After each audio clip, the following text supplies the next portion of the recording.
Мы должны ознакомиться, почему вы все знаете.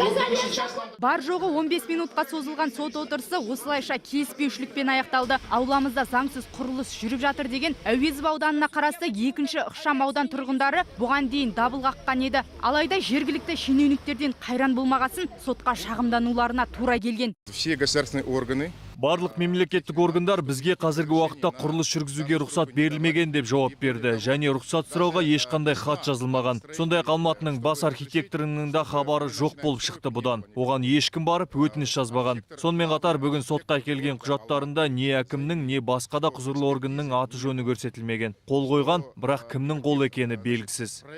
Сот отырысында сөз алған нысанның бас инженері Гайдар Мұратов құрылыс жұмысы әлі басталмаған алға тартады. Алайда Қуанышбаева көшесіндегі 41-ші үй ауласында жұмыс қызу жүріп жатыр.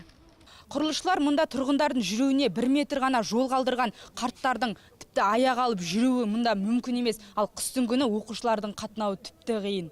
Ал құрылысшыларды әңгімеге тартқанымызда тұрғындар қайта қоқыс толып жататын жерге осындай тұрғын үй салынып жатқанына рахмет айтсын дейді. Өш жерде стройка салынып жатыр, өш жерде қазақ осы ағаларымыз осы стройканы салып, нерде мусор болып, не жатқан еді. Өш жерге біздер үй салып, жылой 10 этаж садигі бар астында, сол үйлерді салайын деп, өш жерге қызмет істеп, ағаларымыз бәріміз осы Қазақстан көркейсін, Алматы көркейсін деп, осы үйлерді салатсақ. Тұрғындардың шағымын алған судья іс қағаздарымен танысып болғасын, ертең процесті қайта жалғастырмақ. Ал аулада тұрғын үй салуға кіріскендер сот үкімін күтпестен өз жұмыстарын жүргізуде. Сағыныш Назар, Дәурен Әбішев, Қазақ Ньюс, Алматы.